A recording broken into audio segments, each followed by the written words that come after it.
पहला प्रश्न क्या बोलता है, मैक्स मूलर ने संस्कृत की कौन सी विशेषताओं को महत्व बतलाया है।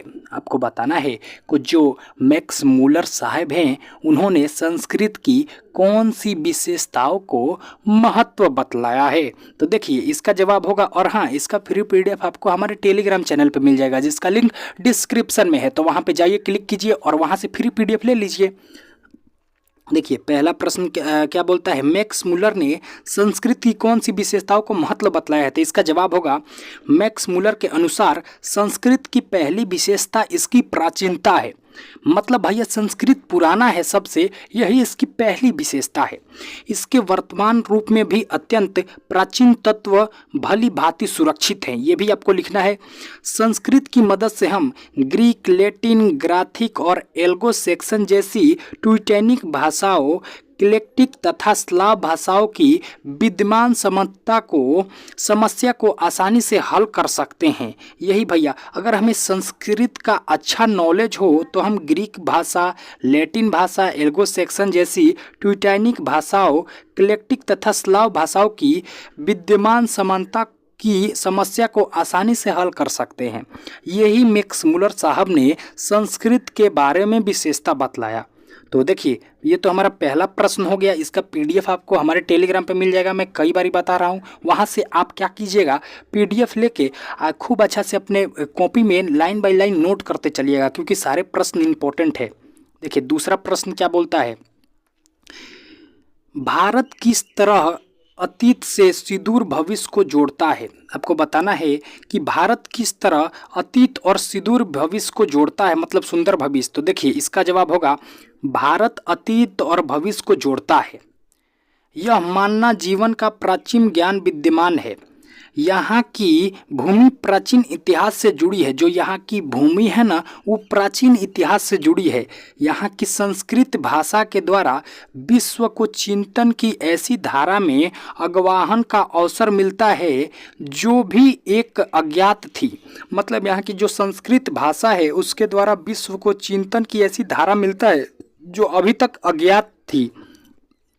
अतः यह बीते हुए काल और आने वाले काल के समय के सेतु के रूप में मान्य है।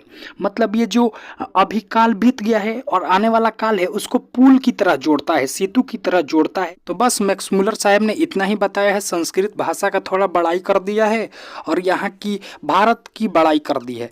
तो आइए देखते हैं अब तीसरे प्रश्न को। तीसरा प्रश्न क्या बोलता है, यह भी क्वेश्चन इंपॉर्टेंट है। लेखक ने नए सिकंदर किसे कहा है, ऐसा कहना क्या उचित है, लेखक का अभिप्राय स्पष्ट कीजिए।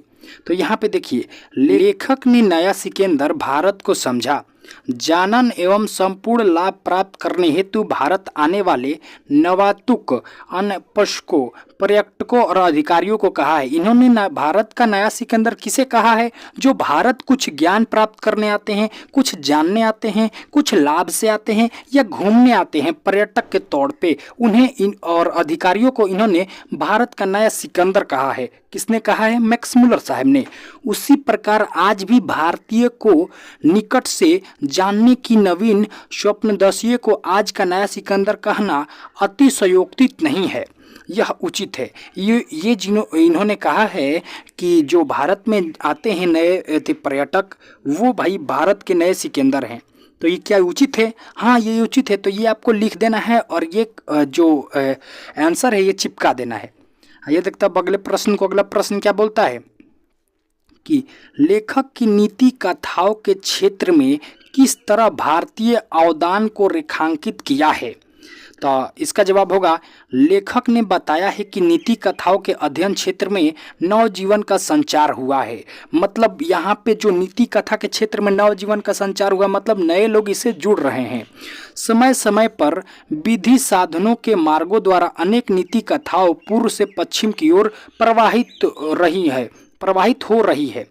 मतलब भैया पूरब से पश्चिम की ओर, मतलब हमारा जो भारत है वो पूर्वी देशों में आता है, और पश्चिमी देश हम किसे बोलते हैं, जो यूरोप साइड हो गया, उधर की ओर भी इधर की जो थी कथाएं हैं, अध्ययन है, वो उधर जा रहा है, प्रवाहित हो रहा है। यही लेखक के कहने का माध्यम था।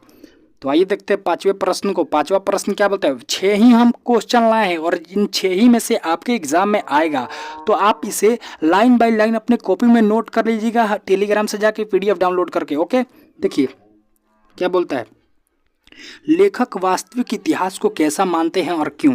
तो देखिए इसका जवाब क्या होगा, लेखक किसी विषय के मूल उद्गम स्रोत तक पहुंचाने के उसका वास्तविक इतिहास मानते हैं।